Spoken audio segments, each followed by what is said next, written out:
आपण को ओमकार न्यूज ओडिया रे स्वागत।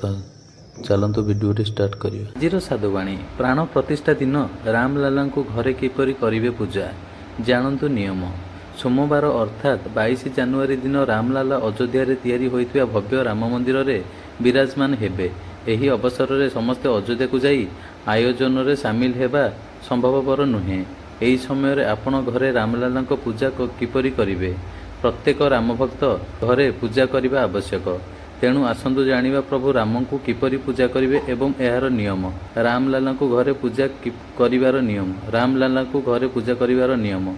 जदि आपण घरे 22 जनवरी सोमवार दिन भगवान राम को पूजा करी कृपा अर्जन करने को चाहूँगी तेबे राम को फोटो को हलदिया कपड़ा रे गुड़ाई रखंतु। एहापर चंदन अक्षत फूल रामलाला को अर्पण करंतु। राम को फोटो बा मूर्ति पाखे आपण सर्वप्रथमे क्षीर दही घी गंगाजल एवं महुरे भोग लगांतु। राम को पाखे क्षीरी भोग अवश्य लगांतु। आपण राम को पाखे एक घी दीप जालंतु। राम जन्म स्तुति पढ़ी भगवान राम को पूजा करंतु।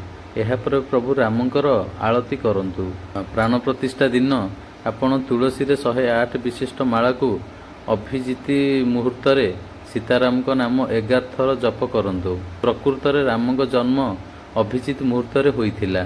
तेणु एही मुहूर्त रे तांकर पूजा करिवा एक शुभ फल मिलिथाए। एपरि करिवा भगवान राम आपणक ऊपर सर्वदा कृपा दृष्टि रखिथांती। राम को प्राण प्रतिष्ठा मुहूर्त मध्याह्न 12:29:08 12:30 रे 32 सेकेंड पर्यंत रही। धार्मिक मान्यता अनुसार घरे अभिजित मुहूर्त विधि रे पूजा करने द्वारा भगवान राम सीता सह प्रभु हनुमान को मध्य आशीर्वाद मिलता है। एहीपरि करने द्वारा घरे पारिवारिक सुख समृद्धि बढ़ी थाए। आपण जानिले रामलाला प्राण प्रतिष्ठा दिन कौन करेंगे और केमिति करेंगे। जदि यही भिडियोटी आपन को भल लगी थाए ताले एबे ही हम चैनल को सब्सक्राइब कर दियंतु। बेल आइकन को प्रेस कर नियंतु एमती नुआ नुआ वीडियो देखिया पे। Thank you so much for watching.